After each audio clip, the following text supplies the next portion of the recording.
we have the latest update on borderless Britain, as Nigel Farage has officially exposed the real cost of the so-called asylum applications in the United Kingdom.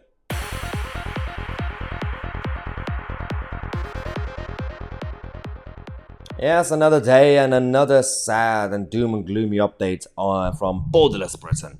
We have a number of issues, of course, when it comes to the illegal migration crisis, or as I would like to call it, the migration crisis, because we have a problem with mass illegal, but also mass legal migration, which is apparently that's politically incorrect to talk about. Also, when it comes to the illegal entries, we are too distracted with the small boats. There are still other routes that people are using, and people, smugglers and migrants, to enter and to take advantage of our system and our process. Now, this is about the applications and of course, all the other issues that we have. Nigel Farage gave us the latest numbers. Let's go to Nigel and see what he had to say. Asylum update. We gave asylum to 100,000 people last year. Japan, also a signatory to the UN Convention, granted 100.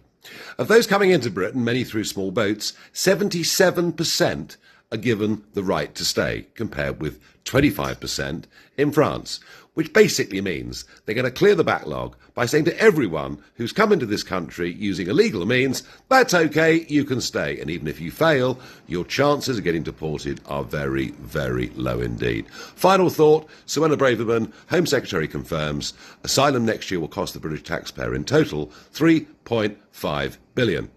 Happy Christmas. Happy Christmas, Nigel. Thank you for the updates. It's bad, isn't it? There are two issues there when it came to the update we got from Nigel Farage. One is about the £3.5 billion cost that Suella Braverman and the Home Office have now officially confirmed.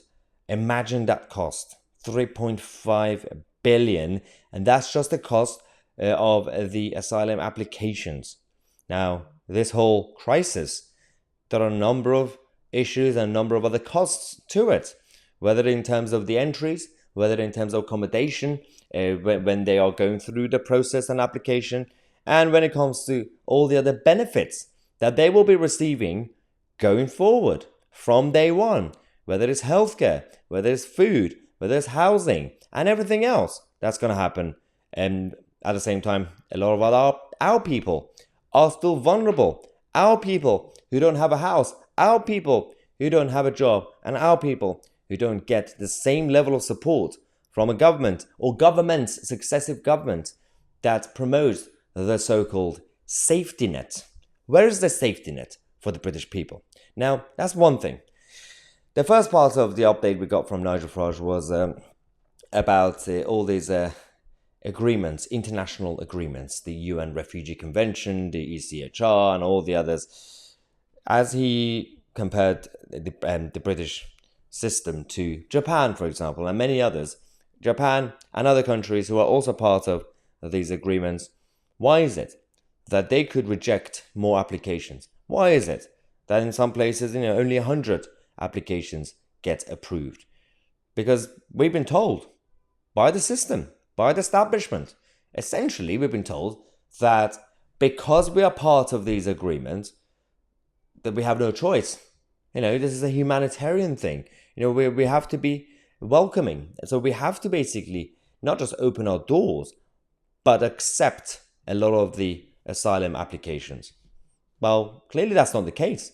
When a country like France and many others in Europe are rejecting the applications from Albania, for example, or Japan and many others who are simply looking after their own national security and rejecting many of the asylum seekers. And again, this is just the title, asylum seekers, because not everybody is an asylum seeker, but of course they have to use that the wording to be able to get the entry and the acceptance. Because if they just say I'm an economic migrant, then they're going to have to go through the point-based system, the structure that we have. And of course, the majority of them will fail that test because they are not actually able to contribute to our society. They will be taking more than they will be giving it back to our local communities. Let me know your thoughts in the comment section.